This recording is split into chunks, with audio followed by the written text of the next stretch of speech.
जय हिंद, नमस्कार, आदाब, सत श्री अकाल मेरे प्यारे दोस्तों। स्वागत है आपके अपने यूट्यूब चैनल जीएस के तड़के पर। और मैं हूं आपका होस्ट एंड दोस्त श्रीवास्तव जी, लेकर आ चुके हैं बीएड की जो कला सीरीज है उसका 2023 का मॉडल सॉल्व पेपर। तो बिना देरी किए हुए हम चलते हैं, शुरू करते हैं। आज के पहले क्वेश्चन पे आते हैं। साथ ही आपको बता दें कि पीडीएफ आपको टेलीग्राम पर मिल जाएगी, और अगर आपको व्हाट्सएप पे सर्च करना है तो आप हमें व्हाट्सएप पर भी जा सकते हैं 6397850110 पर। ठीक है, तो ये हमारा व्हाट्सएप नंबर हो चुका है और हम आ चुके हैं बीएड मॉडल सॉल्व पेपर 2023 के इस कला वर्ग में। आज का पहला पेपर है ये, जलियांवाला बाग नरसंहार किस वर्ष में हुआ था? जलियांवाला बाग बताएं। ऑप्शन है आपके 1910, 1925, 1919 और 1920। तो ये कब हुआ था? 1919 में यह नरसंहार हुआ था। कब? 13 अप्रैल 1919 को, 13 अप्रैल 1919 को हुआ था। और इसके उपलक्ष्य में जो है, इसके उपलक्ष्य में क्या हुआ था कि गांधी जी ने कैसर-ए हिंद, गांधी जी ने कौन सी उपाधि वापस कर दी थी? कैसर-ए-हिंद की उपाधि वापस कर दी थी। जमनालाल बजाज ने राय बहादुर की वापस कर दी थी। जमनालाल बजाज ने राय बहादुर की उपाधि वापस कर दी थी। और साथ ही साथ रविन्द्रनाथ टैगोर ने सर की उपाधि यानी नाइटहुड की उपाधि वापस कर दी थी। ठीक है, इसमें एक तहकीकात कमेटी भी बैठी थी। कौन सी कमेटी? तहकीकात कमेटी। ये कांग्रेस की तरफ से बैठी थी तहकीकात कमेटी, और इसके अध्यक्ष कौन थे? Madan Mohan Malviya, triple M. ठीक है ना, मदन मोहन मालवीय जी इसके अध्यक्ष थे। और इन्होंने बताया था इसमें करीब 1000 लोगों की मृत्यु हुई थी। ठीक है, चलिए आइए नेक्स्ट क्वेश्चन पे आते हैं कि निम्नलिखित राजवंशों को अपने शासन की अवधि के अनुसार सही क्रम में व्यवस्थित कीजिए। ऑप्शन है आपके तुगलक वंश, लोधी वंश, सी है सैयद वंश, और चौथे नंबर पे है खिलजी वंश। तो अब आप बताएंगे कौन सा ऑप्शन है। ऑप्शन ए है, ऑप्शन बी है, ऑप्शन सी है, ऑप्शन डी है। देखिए इसमें क्या होगा, सबसे पहले आप समझिए कि इसमें जो है सबसे पहले ये मध्यकालीन भारत में आते हैं। तो सबसे पहले अगर आप बात करोगे तो सबसे पहले आया था गुलाम वंश, जो कि ऑप्शन में नहीं दिया हुआ है पर मैं लेके चलूंगा। गुलाम वंश के बाद फिर कौन आया? खिलजी वंश। कौन आया? खिलजी वंश। उसके बाद फिर तुगलक वंश। फिर ठीक है ना, गुलाम हो गया, खिलजी हो गया, तुगलक हो गया, और उसके बाद सैयद वंश। कौन आ गया? सैयद वंश। और ये हो गया लोधी वंश। ठीक है ना, अब इनका सन कैसे याद रखेंगे? गुलाम वंश का सन था 1206 ईस्वी से लेकर के 1290 ईस्वी तक। ठीक है, खिलजी वंश आया 1290 से 1320 तक। और फिर लंबा कार्यकाल रहा किसका? ये आपका तुगलक वंश का। तुगलक वंश का जो कार्यकाल रहा वो रहा 1320 से 1398 तक। ये था तुगलक कार्यकाल। और उसके बाद फिर आता है सैयद वंश। सैयद वंश था 1414 से 1451, और 1451 से 1526 तक कौन था? ये आपके लोधी वंश थे। लोधी वंश में सबसे अंतिम राजा कौन निकल के आया था? वो थे आपके इब्राहिम लोधी। कौन थे? इब्राहिम लोधी, जो पानीपत के पहले युद्ध हुआ था। पानीपत का प्रथम युद्ध हुआ था किसके बीच में? बाबर और इब्राहिम लोधी के बीच में। बाबर और इब्राहिम लोधी के बीच में, जिसमें लोधी जो है वो मारा गया था और जीता कौन था? बाबर जीत गए थे। तो इस प्रश्न का जो सही जवाब है कि एक काल क्रम में आप बताइए, तो उस काल क्रम का सही जवाब क्या हो जाएगा? देखिए सबसे पहले कौन हो जाएगा यहाँ पर? देखिए गुलाम वंश तो है नहीं, तो उसके बाद फिर कौन आया? खिलजी आए। खिलजी के बाद कौन आएगा? तुगलक आए। तुगलक के बाद कौन आएगा? सैयद आए। और सैयद के बाद फिर लोधी आए। 4, 1, 3 और 2, ऑप्शन नंबर बी इसका सही हो जाएगा। क्वेश्चन नंबर 53 है कि भारतीय राष्ट्रीय कांग्रेस की स्थापना किस वर्ष में हुई थी? 1880, 85, 90 या फिर 95? बताइए भारतीय राष्ट्रीय कांग्रेस की स्थापना किस वर्ष हुई थी? देखिए भारतीय राष्ट्रीय कांग्रेस की स्थापना जो हुई थी ना, वो हुई थी, एक सेवानिवृत्त अधिकारी थे जिनका नाम क्या था? ए ओ ह्यूम। क्या नाम था? ए ओ ह्यूम। ठीक है, इनके जो है देख रेख में इसकी जो है स्थापना हुई थी। और तब इसका नाम क्या था? तब इसका नाम था इंडियन नेशनल यूनियन। क्या नाम था? Indian national union. Indian national union. ठीक है ना, इंडियन नेशनल यूनियन। बाद में दादा भाई नौरोजी की सुझाव पर जो है इसका नाम क्या रखा गया? भारतीय राष्ट्रीय कांग्रेस। क्या रखा गया? भारतीय राष्ट्रीय कांग्रेस। अच्छा ठीक है, इसके बाद आप समझ सकते हो कि यहाँ पर कौन कौन अध्यक्ष बना पहली बार, दूसरी बार, वो कैसे ट्रिक याद रखोगे? जैसे कहते हैं कि बकमा बंटू, बकमा, और यहाँ पर रखेंगे क्या? बंटू। ठीक है ना, अब देखो पहली बॉम्बे में हुई तो उसके कौन बने थे? बनर्जी बने थे अध्यक्ष। दूसरी कोलकाता में हुई तो उसके अध्यक्ष कौन बने? नौरोजी बने थे। तीसरी मुंबई में हुई, तो उसके अध्यक्ष कौन बने थे? उसके अध्यक्ष बने थे तैयब जी। और चौथा जो है वो इलाहाबाद में हुआ था, तो इसके अध्यक्ष कौन बने थे? ये तीसरा जो है वो मद्रास में हुआ था, तो उसके कौन बने? तैयब जी बने थे। और चौथा जो है इलाहाबाद में हुआ, तो उसके अध्यक्ष कौन बने थे? यूल बने थे, जॉर्ज यूल। ठीक है, तो ऐसे आप याद रख सकते हो। क्वेश्चन नंबर 54, प्रसिद्ध जंग प्रतिरोधी लौह स्तंभ कहाँ पर स्थित है? मैसूर में, दिल्ली में, हैदराबाद या कोलकाता में? तो जंग प्रतिरोधी लौह स्तंभ कहाँ पर स्थित है? वो है आपका दिल्ली में स्थित है। कहाँ पर? दिल्ली में। इसको गुप्त शासक कौन बनाया था? चंद्रगुप्त प्रथम ने बनवाया था, चंद्रगुप्त प्रथम ने। ठीक है ना, ये दिल्ली में स्थित है और अभी भी इसमें जंग नहीं लगा है। इसमें 98% लोहा है, लेकिन इसमें जंग अभी तक नहीं लगा है। सोचिए क्या ही मटेरियल सोच के बनाया होगा लोगों ने। चलिए, अपने शासन के अंतिम वर्षों में अकबर की सत्ता राजकुमार सलीम के विद्रोहों के कारण लड़खड़ाई, जो भविष्य में सम्राट कहलाए। कौन से? औरंगजेब, जहांगीर, शाहजहां या बहादुर शाह? तो कौन से कहलाए थे? वो थे जहांगीर। कौन थे? जहांगीर। जहांगीर वही हैं जिन्होंने सिखों के गुरु, 5वें गुरु अर्जुन देव को फांसी दी थी, अर्जुन देव को। ठीक है ना, क्योंकि इन्होंने क्या किया था? इन्होंने खुर्रम की मदद की थी, खुसरो की मदद की थी। किसकी मदद की थी? खुसरो की मदद की थी, और इसलिए अर्जुन देव को फांसी दी गई थी। चलिए, क्वेश्चन नंबर 56 है, अर्जुन देव 5वें गुरु थे। ठीक है, क्वेश्चन नंबर 56 है, वर्ष 1824 में सिपाहियों ने ईस्ट इंडिया कंपनी के लिए लड़ने के लिए समुद्र मार्ग से कहां जाने से इनकार कर दिया? यूनाइटेड किंगडम, बर्मा, फ्रांस और डच। ऑप्शन नंबर बी इसका सही जवाब हो जाएगा, बर्मा में। क्योंकि बर्मा में जब युद्ध हो रहा था, तो ऐसी स्थिति में क्या हुआ कि आप जब बर्मा युद्ध देखोगे तो एक 1824 में हुआ और एक 1826 में हुआ। ठीक है, तो यहाँ पे क्या हुआ? तीसरा आंग्ल बर्मा युद्ध 1852 में हुआ था। तो यहाँ पे जो 24 और 26 वाला हुआ, तो 24 में सिपाहियों ने विद्रोह कर दिया कि हम समुद्री मार्ग से बर्मा में लड़ने नहीं जाएंगे, तो हम जाएंगे किससे? जमीनी भूमि से। ठीक है ना, जमीनी मार्ग से जा रहे हैं। किससे मार्ग से जा रहे हैं? जमीनी मार्ग से। ठीक है, तो वहां से उन्होंने जाकर लड़ाई की थी। चलिए, क्वेश्चन नंबर 57 है कि गुप्त वंश के किस शासक ने सबसे पहले महाराजा धीराज जैसी उपाधि धारण की थी? अशोक, चंद्रगुप्त प्रथम, समुद्रगुप्त और चंद्रगुप्त द्वितीय। तो किसने जो है धारण की थी महाराजा धीराज की उपाधि? बिल्कुल चंद्रगुप्त प्रथम, अभी बताया था, चंद्रगुप्त प्रथम ने यह उपाधि धारण की थी। और इन्होंने लिच्छवी राजकुमारी कुमार देवी से विवाह भी किया था। किससे विवाह किया था? कुमार देवी से विवाह किया था। ठीक है ना, और इनका जो शासनकाल था वो कितने से कितना तक था? इन्होंने गुप्त संवत चलाया था, सबसे इंपॉर्टेंट तो यही था। 319 ईस्वी में, 319-20 ईस्वी में इन्होंने क्या चलाया था? गुप्त संवत चलाया था। ठीक है, ये आप याद रखिएगा, चंद्रगुप्त प्रथम ने। 1761 की पानीपत की तीसरी लड़ाई में कौन पराजित हुआ था? मुगल, मराठा, हैदराबाद के निजाम और फ्रेंच। देखिए, पानीपत की तीसरी लड़ाई में कौन पराजित हुआ था? यहाँ पे पराजित हुए थे मराठा। क्योंकि देखिए, यहाँ पर अफगान और मराठाओं की लड़ाई हुई थी, अफगान वर्सेस मराठा। ठीक है ना, मराठा। अफगान से कौन सा था? अहमद शाह अब्दाली। अफगान से कौन था? अहमद शाह अब्दाली। और मराठाओं से कौन था? अब देखिए, मराठाओं से जो सेनापति थे ना, वो सेनापति थे सदाशिवराव भाऊ। लेकिन जो मतलब कहते हैं कि जो मेन थे वो थे बालाजी बाजीराव। पर मेन लड़ाई कौन लड़ रहा था? सदाशिवराव भाव। ठीक है ना, यहाँ पर क्या हुआ? ये पराजित हुए और अब्दाली जीत गया। ठीक है, अब देखो, पहली बात तो आप याद रखो, पानीपत की ये तीसरी लड़ाई थी। पहली लड़ाई मैंने बताई दी है, और दूसरी लड़ाई किसके बीच हुआ था ये आप बताएंगे। ये क्वेश्चन आपके रहेगा। पानीपत की 3 लड़ाई हो चुकी हैं, पहली, दूसरी और तीसरी। पहली और तीसरी मैंने बता दी है, दूसरी आपको चेक करके कमेंट में बतानी है।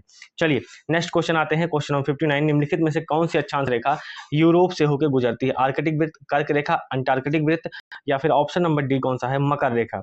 तो चलिए, इसमें से एक क्वेश्चन तो आप हटा सकते हो, 2 ऑप्शन, एक तो कर्क रेखा, एक मकर रेखा हटा दो। अब बचेगा कौन? आर्कटिक और अंटार्कटिक। अंटार्कटिक जो है वो दक्षिण में स्थित है और आर्कटिक जो है वही उत्तर में स्थित है। तो कौन हो जाएगा? कौन से अक्षांश रेखा यूरोप से गुजरती है? तो आर्कटिक, क्योंकि ये 66.5 डिग्री से होके गुजरती है। ठीक है, चलिए नेक्स्ट क्वेश्चन पे आते हैं। भारत के कश्मीर से कन्याकुमारी तक उत्तर से दक्षिण विस्तार लगभग कितना है? 2500 किलोमीटर, 2900 किलोमीटर, 3200 किलोमीटर या 3600 किलोमीटर? तो इसका सही विस्तार क्या हो जाएगा? इसका सही विस्तार क्या हो जाएगा? क्वेश्चन नंबर 60 का सही जवाब क्या हो जाएगा? 3200 किलोमीटर। कितना हो जाएगा? 3200 किलोमीटर। देखिए, जब उत्तर से दक्षिण पूछेगा तो 3200, लेकिन जब पूरब से पश्चिम पूछेगा तो 2900।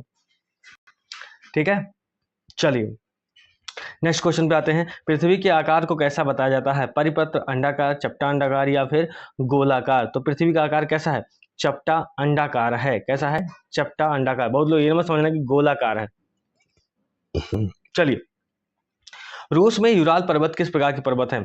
पुराने वलित पर्वत, युवा वलित पर्वत, भ्रंशोत पर्वत या फिर आपके ज्वालामुखी पर्वत। तो कौन से हैं? तो ये हैं पुराने वलित पर्वत। कौन से वलित पर्वत? पुराने वलित पर्वत है। वलित पर्वत ऐसे मोड़ मोड़ के नीचे जो है प्लेटें जो है वो जब एक दूसरे से सिकुड़ने लगती हैं तो यहाँ पर जो ऊपर पर्वत होते हैं वो इस तरीके से सिकुड़ सिकुड़ के ऐसे ऐसे वलित वलन प्रक्रिया में आ जाते हैं। ठीक है, तो पुराना वलित पर्वत है कौन सा?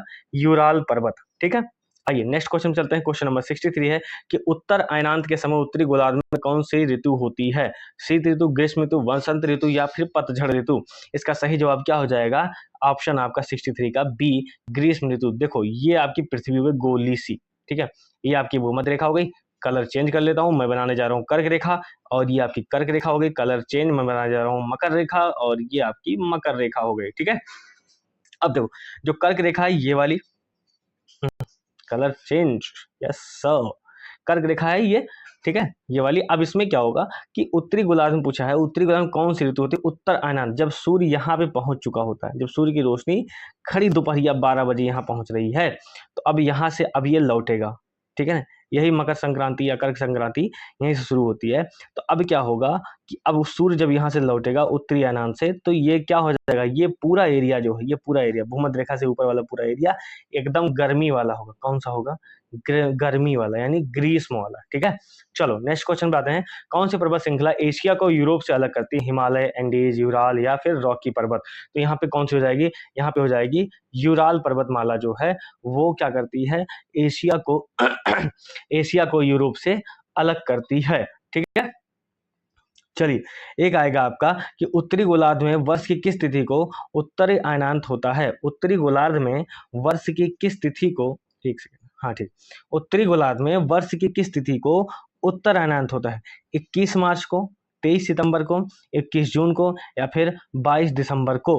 तो अब आप बताएंगे इसका सही जवाब क्या हो जाएगा। क्वेश्चन को फिर से समझिएगा कि उत्तरी गोलार्ध में वर्ष की किस तिथि को उत्तर अयनांत होता है।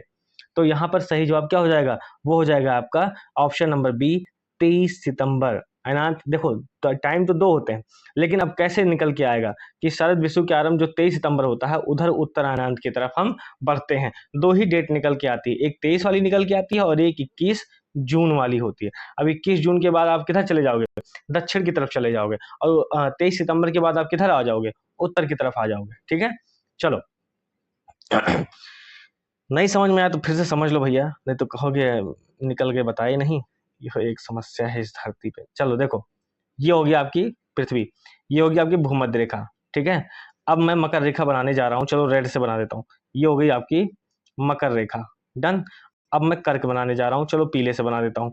तो ये हो गई आपकी कर्क रेखा। अब ध्यान से सुनो, यहाँ पे कर्क रेखा पे लिखूंगा मैं 21 जून, ठीक है, और मकर रेखा पे मैं लिखूंगा 23 सितंबर। यहाँ पे 23 सितंबर ए भूमध्य रेखा पर, भूमध्य रेखा पर लिखूंगा 23 सितंबर, और मकर रेखा पर मैं लिखूंगा 22 दिसंबर। ठीक है, कुछ कुछ डेट आपको याद रखनी पड़ेगी। अब देखो क्या होगा कि भूमध्य रेखा पर दो डेट ऐसी लिख के आती है, एक 23 सितंबर वाली ये हो गई, एक लिख दो इधर 21 मार्च की। ठीक है ना, अब देखो अब क्या होगा कि जब 23 सितंबर हो जाएगा तो अब हम हमारा सूर्य की रोशनी यहाँ पड़ रही है, देन क्या होगा कि अब हमको जाना कहाँ? सितंबर, अक्टूबर, नवंबर, दिसंबर, यानी हम जून की तरफ जाने वाले हैं। तो फिर हम किधर भागेंगे? इधर भागेंगे। किधर भागेंगे? इधर भागेंगे, उत्तर दिशा में भागेंगे। ठीक है ना, और जब ऐसे उल्टा हो जाएगा तो फिर हम किधर भागेंगे? दक्षिण की तरफ भागेंगे। तो यहाँ पर वही पूछ रहा है कि किस तिथि को उत्तर अयनांत होता है। तो जब 23 सितंबर पहुंच जाएगा तो हम समझ जाएंगे कि अब हम उत्तर की तरफ जाने वाले हैं भूमध्य रेखा से। ठीक है, चलिए नेक्स्ट है कि यूरेशिया, यूरेशिया एशिया तथा किसका संयुक्त भूभाग है? मतलब कि अगर हम किसी टर्म को यूरेशिया बोल रहे हैं तो वो एशिया और किससे मिलकर बना हुआ है, यानी एशिया और किससे बनकर बना हुआ है? एशिया प्लस यूरोप से, यही क्या कहलाता है? यूरेशिया कहलाता है। ठीक है, क्वेश्चन नंबर 67 है, निम्नलिखित में से कौन से भारतीय सरकार का अंग है? मीडिया, विधायिका, कार्यकारी या फिर न्यायपालिका? देखिए अब इसमें क्या होगा, कार्यकारी मतलब कार्यपालिका हो सकती है, तो इसका सही जवाब क्या हो सकता है? इसका सही जवाब देखिए, एक तो ऑप्शन आप समझ लीजिए, पहला, दूसरा, इस तरीके से दूसरा, तीसरा, खैर छोड़िए, पहले इस बात को समझिए। ठीक है, कौन से भारतीय सरकार का अंग होगा? मीडिया तो नहीं होगा, भारत सरकार का अंग मीडिया नहीं। हालांकि बात आज कल अलग चल रही है, इनडायरेक्टली आजकल सब वही चल रहा है, लेकिन समझो विधायिका होती है किताब में जो लिखा है, कार्यपालिका होती है और न्यायपालिका होती है। विधायिका, कार्यपालिका और न्यायपालिका होती है। मेन विधायिका कौन सी है? मेन विधायिका आपकी कौन सी है, वो होती है संसद। संसद कितने अंगों से मिलकर बना होता है, 3 अंगों से। एक तो राष्ट्रपति होते हैं, प्रेसिडेंट है आपके, एक सेकेंड, हाँ, एक तो आपके प्रेसिडेंट हो सकते हैं, पहला हो जाएंगे, दूसरा आपका लोकसभा हो जाएगा और तीसरा आपका राज्यसभा हो जाएगा। ठीक है, तो संसद 3 लोगों से मिलकर बनती है। डन। चलिए नेक्स्ट क्वेश्चन पे आते हैं। यहाँ पे क्वेश्चन नंबर 68 है कि किस प्रकार की सरकार नागरिकों का सम्मान बढ़ाती है, कुलीन तांत्रिक सरकार, एकतांत्रिक, लोकतांत्रिक या राजतांत्रिक। बिल्कुल, इसको बिना समझे आप बना सकते हो, कौन सा, लोकतांत्रिक सरकार। नेक्स्ट क्वेश्चन है कि 69 भारतीय संविधान में कितने प्रकार के प्रादेश जारी किए जा सकते हैं। क्वेश्चन नंबर 69 बताइए, ये बहुत ज्यादा इंपॉर्टेंट क्वेश्चन है, कई बार आ सकता है। 69 भारतीय संविधान में कितने प्रकार के आदेश जारी किए जा सकते हैं, 1, 5, 7 और 11। तो बताइए इसमें सही जवाब क्या हो जाएगा, इसमें सही जवाब है आपका 5। किस प्रकार के, 5 प्रकार के, ठीक है ना। जिसमें क्या होता है कि रिट 5 प्रकार के किस अनुच्छेद के तहत आती हैं, संवैधानिक उपचारों का अधिकार अनुच्छेद 32 के तहत आती हैं। ये हमारे मौलिक अधिकार के अंतर्गत आता है। वो 5 अधिकार कौन कौन से होते हैं, वो 5 अधिकार देखिए। सबसे पहले आप समझो कि बंदी प्रत्यक्षीकरण होता है, बंदी प्रत्यक्षीकरण होता है। दूसरा कौन सा होता है, परमादेश होता है। तीसरा प्रतिषेध होता है। चौथा उत्प्रेषण होता है। चौथा कौन सा होता है, उत्प्रेषण। और पांचवा कौन सा होता है, पांचवा होता है अधिकार परीक्षा। कौन सा होता है, अधिकार परीक्षा, ठीक है ना। तो ये 5 होते हैं। इन्हीं 5 प्रकार से आप सीधे सुप्रीम कोर्ट, हाई कोर्ट में अपील दायर कर सकते हैं। ठीक है, आपको ये नहीं कि लोअर कोर्ट में जाना है फिर पूरा प्रोसेस देखना, नहीं, डायरेक्ट आप सुप्रीम कोर्ट, हाई कोर्ट में जा सकते हैं। चलिए नेक्स्ट क्वेश्चन, किस प्रकार के शासन में शासकों का चुनाव लोग करते हैं, एकतांत्रिक, लोकतंत्र, कुलीन तंत्र या राजतंत्र। बिल्कुल ये सिंपल सा सवाल है, इसका सही जवाब क्या हो जाएगा, लोकतांत्रिक शासकों का चुनाव लोग करते हैं। ठीक है, लोकतांत्रिक शासन में। नेक्स्ट क्वेश्चन है, क्वेश्चन नंबर 71 है कि किस मौलिक अधिकार के तहत कानून की नजर में सभी लोग समान हैं, स्वतंत्रता का अधिकार, सांस्कृतिक और शैक्षणिक अधिकार, समानता का अधिकार या शोषण के विरुद्ध अधिकार। इसका सही जवाब क्या हो जाएगा, देखिए समानता का अधिकार, क्योंकि ये सभी मूल अधिकार के तहत है। मौलिक अधिकार पूछा ना, मौलिक अधिकार ये कहां से लिया गया है, ये लिया गया है आपका यूएसए से। कहां से लिया गया है, अमेरिका से लिया गया है मौलिक अधिकार। हमारे भाग 3 में है, ये भाग 3 में अनुच्छेद कहां से कहां तक है, 12 से 35 तक के अनुच्छेद में ये कहा गया है। अब इसमें समझो आप बात को, इसमें समझना क्या है कि जो स्वतंत्रता का अधिकार है वो किस अनुच्छेद से किस अनुच्छेद तक है, वो आपका 19 से 22 तक में। सांस्कृतिक और शैक्षणिक अधिकार ये 29 से 30 में है। समानता का अधिकार 14 से 18 में है। और शोषण के विरुद्ध अधिकार अनुच्छेद 23 और 24 में।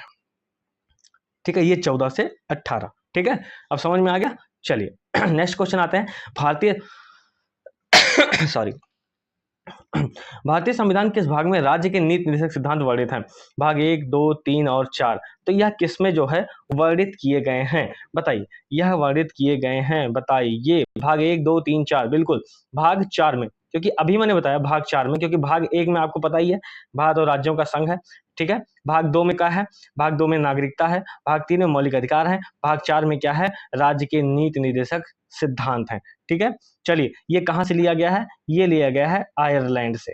कहां से लिया गया है, आयरलैंड से। ठीक है, यह न्याय योग्य नहीं है। ठीक है, मतलब न्यायपालिका में आप इसके खिलाफ जाकर के न्यायपालिका में कोई भी कुछ नहीं कर सकते हैं राज्य के विरुद्ध। ठीक है, चलिए नेक्स्ट क्वेश्चन पे आते हैं। क्वेश्चन नंबर है 73, नागरिक कौन से मौलिक अधिकार का सहारा लेकर अदालत जा सकता है जब उसे लगता है कि राज्य द्वारा उसके किसी मौलिक अधिकार का उल्लंघन किया जा सकता है। अब इसमें क्या होगा, समानता का अधिकार, स्वतंत्रता का अधिकार, शोषण के विरुद्ध अधिकार या संवैधानिक उपचारों का अधिकार। देखिए इसका सही जवाब मैंने अभी अभी बताया था।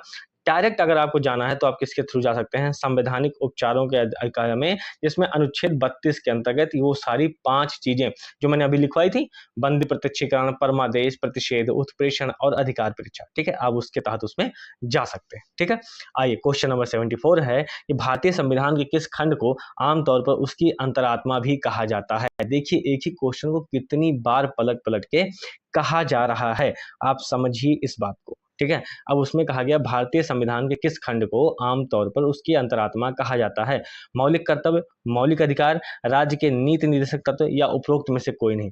तो भारतीय संविधान किस खंड को कहा जाता है, वो कहा जाता है मौलिक अधिकार, क्योंकि यहाँ पर जनता डायरेक्ट सुप्रीम कोर्ट और हाई कोर्ट में जा सकती है। अच्छा एक चीज आपको और ऐड करा देता हूं मैं, जब आप यहाँ जाओगे ना, संवैधानिक उपचारों का अधिकार, मैंने बताया था ना, बंदी, प्रत्यक्षीकरण, परमादेश, प्रतिषेध, उत्प्रेषण, ठीक है, ये सारी चीजें जहाँ पर होंगी, अधिकार परीक्षा, ये सब अनुच्छेद 32 के तहत आती हैं। और डॉक्टर भीमराव अंबेडकर जी ने क्या कहा था, अंबेडकर जी ने इसे संविधान की आत्मा कहा है।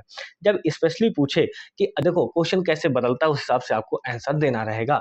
जैसे मान लो अंबेडकर जब पूछे कि अंबेडकर जी ने किसे संविधान की आत्मा कहा है, तब आप लगाओगे क्या, संवैधानिक उपचारों का अधिकार यानी अनुच्छेद 32।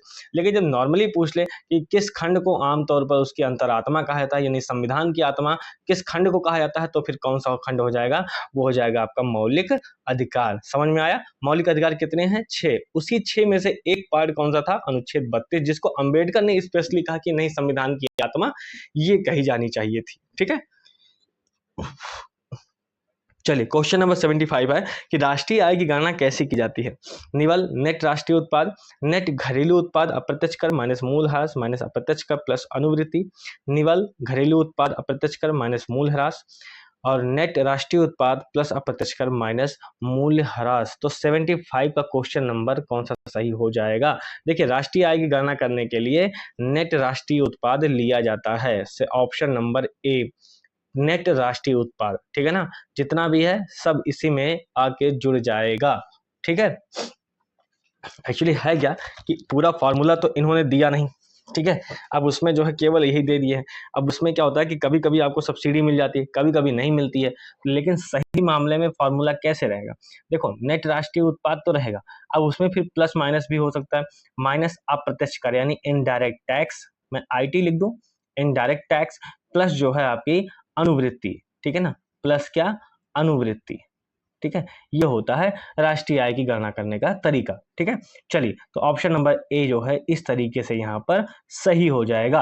क्वेश्चन नंबर 76 है कि आर्थिक गतिविधियों, हालांकि 3 अलग अलग श्रेणी में वर्गीकृत हैं, बहुत हैं, कैसी होती हैं? स्वतंत्र होती हैं, स्वायत्त होती है, असंबंधित होती है, या अन्योन्याश्रित होती हैं? तो आर्थिक गतिविधियां ऑप्शन नंबर डी अन्योन्याश्रित होती हैं, क्योंकि देखिए प्राइमरी सेक्टर होता है, सेकेंडरी सेक्टर होता है और टर्सरी सेक्टर होता है। अब प्राइमरी से ये 3 सेक्टर होते हैं, अब तीनों एक दूसरे पे आश्रित हैं।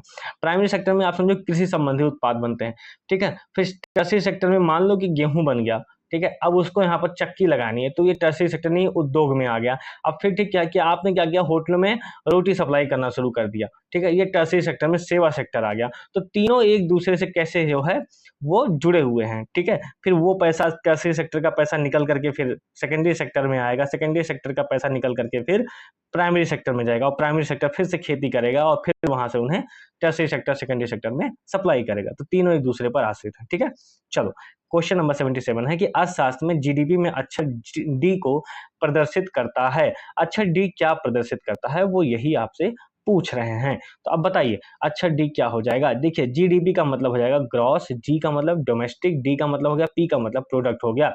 तो यहाँ पर डी का मतलब ऑप्शन नंबर ए डोमेस्टिक हो जाएगा। ठीक है, चलो क्वेश्चन नंबर 78 है कि प्राकृतिक तंत्र की क्षमता को बनाए रखने के साथ ही मनुष्य का विकार कहा जाता है। अविश्वसनीय विकास, पर्यावरण विकास, सतत विकास या सामाजिक विकास। क्वेश्चन फिर से पढ़िए, थोड़ा सा टाइपिंग मिस्टेक हो गया है कि प्राकृतिक तंत्र की क्षमता को बनाए रखने के साथ साथ मनुष्यों का विकास कहा जाता है। यहाँ विकार नहीं होगा, यहाँ सा होगा, विकास हो जाएगा। तो मनुष्यों का विकास कैसे होगा कि आप प्राकृतिक तंत्र को ना नष्ट मत कीजिए, उसको साथ साथ चलाए रखिए और फिर भी अपना विकास करते रहिए। इसी को क्या कहा जाता है? इसी को बोला जाता है बाबू सतत विकास, जिससे हमारी आने वाली पीढ़ियों को भी चीजें मिलती रहें, उसको क्या बोलते हैं? सतत विकास। ठीक है ना, इसके साथ साथ एक रिपोर्ट जुड़ी है जिसका नाम कौन सा है? ब्रटलैंड रिपोर्ट। ब्रटलैंड रिपोर्ट कब आई थी? 1987 में। कब आई थी? 1987 में। ठीक है, क्वेश्चन नंबर 79 है कि मानव जाति का सबसे पुराना साहित्यिक विरासत कौन सा है? बताएंगे, ऑप्शन में है आपका ऋग्वेद, अष्टाध्यायी, रत्नावली या अर्थशास्त्र। तो सबसे पुराना जो साहित्यिक विरासत कौन सा है, वो है आपका ऋग्वेद। कौन सा है? ऋग्वेद। ठीक है, ये सबसे पहला जो है वेद है। देखिए, वेद तो आपके चारों गए, ऋग्वेद, यजुर्वेद, सामवेद, अथर्ववेद, इसमें से ऋग्वेद। ऋग्वेद को जो कहते थे उनको क्या बोलता था? होत्रु। क्या बोलते थे? होत्रु। ठीक है, क्या बोला जाता था उनको? होत्रु बोला जाता था। इसमें श्लोक कितने हैं? इसमें श्लोक है 1028। कितने श्लोक हैं? 1028 श्लोक हैं। और ऋचाएं कितनी हैं? 10,000। देखो, कहीं कहीं लिखते हैं 10,462, ठीक है, 62, कहीं कहीं लिखते हैं 10,550, ठीक है, या 552, इस तरीके से लिखते हैं। तो आपको जो ऑप्शन मिलेगा ना वो काफी दूर दूर रहेगा, आप इसमें मत घबराइएगा, ठीक है। तो ऋचाएं कितनी है, लगभग कितनी होती है, 10,552 के आसपास। श्लोक कितनी होती है, 1028 होते हैं। ऋग्वेद को कहने वाले को कहा जाता है होत्रु कहा जाता था। चलिए, अनहैप्पी इंडिया नामक पुस्तक के लेखक कौन है, जवाहरलाल नेहरू, लाला लाजपत राय, संजय बारू या जयशंकर प्रसाद। बिल्कुल इसका सही जवाब क्या हो जाएगा, लाला लाजपत राय अनहैप्पी इंडिया के पुस्तक के लेखक हैं। इसका प्रकाशन कब हुआ था, 1928 में। कहां पर हुआ था, कलकत्ता में हुआ था, ठीक है। चलिए, मोहिनी अट्टम किस राज्य का शास्त्रीय नृत्य है, केरल, गोवा, महाराष्ट्र या कर्नाटक। तो मोहिनी अट्टम किसका है, वो है आपका केरल का। कहाँ का है, केरल का। मन को मोहने वाला, ठीक है ना, भगवान विष्णु का नारी अवतार मोहिनी, ठीक है, उनका नाम क्या था, मोहिनी था। नेक्स्ट क्वेश्चन पे आते हैं, क्वेश्चन नंबर 82 है कि इंटरनेट का आविष्कार किसने किया, स्टीव जॉब्स ने, जॉब हडसन ने, जैन कॉम ने या विंट सर्फ ने। तो इंटरनेट का आविष्कार किसने किया था, विंट सर्फ ने किया था। किसने किया था, विंट सर्फ ने। निम्नलिखित में से कौन सा युग कुंभ मेले के संदर्भ में गलत है, इलाहाबाद, नासिक, हरिद्वार, उज्जैन। और यहाँ पर जो आपके ऑप्शन हैं वो अलग अलग चल रहे हैं, जैसे सरस्वती, गोदावरी, गोमती और शिप्रा। तो अब आपको बताना है, देखिए यहाँ पर इलाहाबाद, इलाहाबाद का जो है वो किस नदी पे हो जाएगा।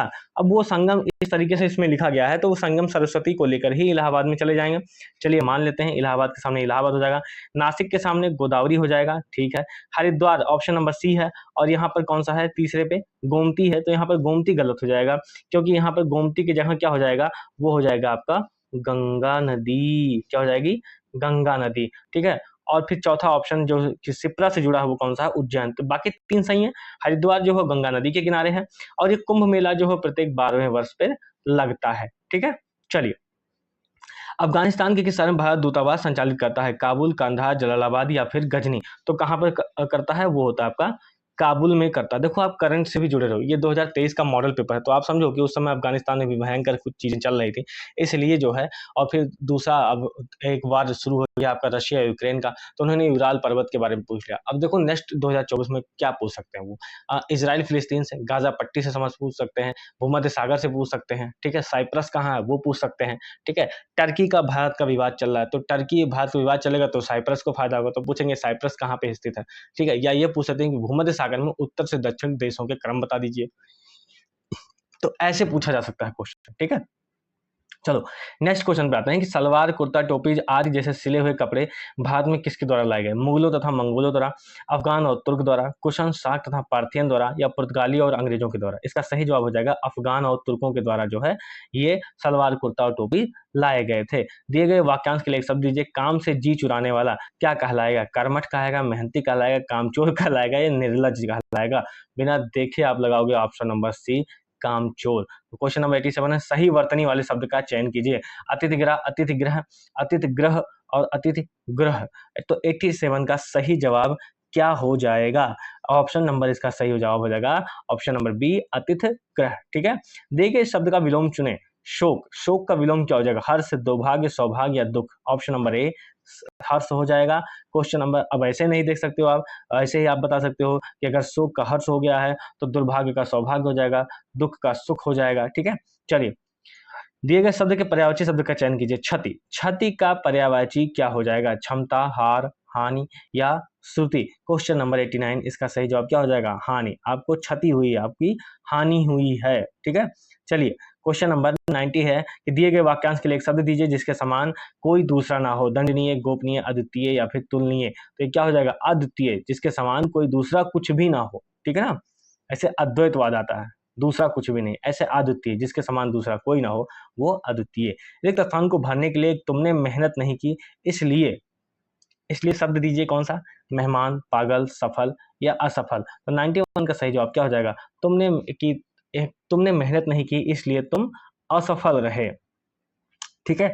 Option number D. Question number 92 है, निम्नलिखित में से उस विकल्प का चयन करें जो बाल बाल बचना मुहावरे का अर्थ व्यक्त करता है, यानी बालों को बचाना, संकट में कठिनाई से बचना, कठिनाई होना या आसानी से बचना। 92 का सही जवाब क्या हो जाएगा, संकट में कठिनाई से बचना ही बाल बाल बचना कहलाता है। क्वेश्चन नंबर 93 है कि रिक्त स्थान को भरने के लिए उपयुक्त शब्द का चयन करें, वसंत ऋतुओं का है, भाई, नाना, राजा और मामा। बिल्कुल ऑप्शन नंबर सी है, वसंत ऋतुओं का राजा कहलाता है। जैसे आम फलों का राजा है, वैसे वसंत ऋतुओं का राजा है। स्थिर मूल्यों पर सकल घरेलू उत्पाद क्या कहलाता है? वास्तविक सकल घरेलू उत्पाद, सांकेतिक घरेलू उत्पाद या वास्तविक राष्ट्रीय आय या सांकेतिक प्रति व्यक्ति आय? तो ऑप्शन नंबर आपका ए इसका सही जवाब हो जाएगा कि वास्तविक सकल घरेलू उत्पाद कहलाता है। क्वेश्चन नंबर 95 है, निम्नलिखित में से कौन सी राष्ट्रीय आय को मापने की रीति नहीं है? ऑप्शन आपके उपभोग बचत रीति, आय प्राप्ति रीति, वस्तु सेवा रीति या विनियोग रीति। 95 का सही जवाब क्या हो जाएगा? देखिए, राष्ट्रीय आय को मापने के 3-4 तरीके होते हैं। जैसे उपभोग बचत रीति, ये भी है, ठीक है, आय प्राप्ति रीति ये भी है और वस्तु सेवा रीति ये भी है। तो ये तीनों जो है इसको मापने के, राष्ट्रीय आय को मापने के तरीके होते हैं। पर एक जो विनियोग रीति है, यही ऑप्शन में जो आ गया है, ऑप्शन नंबर डी, यही जो है वो नहीं है राष्ट्रीय आय को मापने का तरीका। क्वेश्चन नंबर 96 है कि स्वर्ण मान को सर्वप्रथम किस राष्ट्र ने अंगीकृत किया था? अमेरिका ने, ग्रेट ब्रिटेन ने या फिर फ्रांस ने या जर्मनी ने? तो किसने किया था? वो किया था ग्रेट ब्रिटेन ने, ठीक है ना। चलिए, ये 1830 या 50 के आसपास किया था। किसने सर्वप्रथम मिश्रित धातुमान की बात की? पीगू ने, मार्शल ने, ग्रेसम ने या फिर कीन्स ने? तो किसने की थी? ग्रेसम। किसने की थी? ऑप्शन नंबर सी है, ग्रेसम ने मिश्रित धातुमान यानी दो धातुओं को जोड़ने का तरीका। चलिए, निम्नलिखित में से कौन सी स्वर्ण समता मान की विशेषता नहीं है? केंद्रीय स्वर्ण कोष, अंतर्राष्ट्रीय मुद्रा कोष से सहायता, विनिमय दरों का निर्धारण या स्वर्ण में परिवर्तनशीलता? तो कौन सा स्वर्ण समता मान की विशेषता नहीं है? तो कौन सी नहीं? ऑप्शन नंबर डी, स्वर्ण में परिवर्तनशीलता। क्वेश्चन नंबर 99 है कि निश्चित विश्वासित प्रणाली इंग्लैंड द्वारा अपनाई गई 1840 ईस्वी में, 1844 में, 1850 में या फिर इनमें से कोई नहीं? तो देखिए, इसको अपनाई गई थी 1844 में अपनाई गई थी। बैंक चार्टर एक्ट के तहत निश्चित विश्वासित प्रणाली को अपनाया गया था, ठीक है ना। मुद्रा एक विशेष स्तर के बाद सोने में परिवर्तित हो जाती है इसमें। चलिए, क्वेश्चन नंबर 100 है, कौन सा पत्र मुद्रा मान का गुण नहीं है? मितव्ययी, एकरूपता, सुविधाजनक या गैर लोचपूर्ण? तो इसमें क्या होता है कि जो आपका गैर लोचपूर्ण है, ऑप्शन नंबर डी, यह मुद्रा मान का गुण नहीं होता है, ठीक है। चलिए, इसी के साथ आज की क्लास खत्म होती है। अगर आपको क्लास सही लगे तो आप जरूर इसे लाइक से सब्सक्राइब कर दीजिएगा, अपने दोस्तों के साथ शेयर कर दीजिएगा। गवर्नमेंट जॉब की कॉलेज के लिए आप बहुत आसानी से जो है आपके कॉलेज मिल सकता है। आप निश्चिंत रहो, आप बस तैयारी करते रहो। मॉडल पेपर जरूर लगाना, क्योंकि मेरी रैंक इसी से उठी थी। कम से कम 15 से 20 क्वेश्चन आपको प्रीवियस ईयर के मिल जाते हैं, ठीक है। तो चलिए, लोगों का सम्मान कीजिए। Thank you. जय हिंद।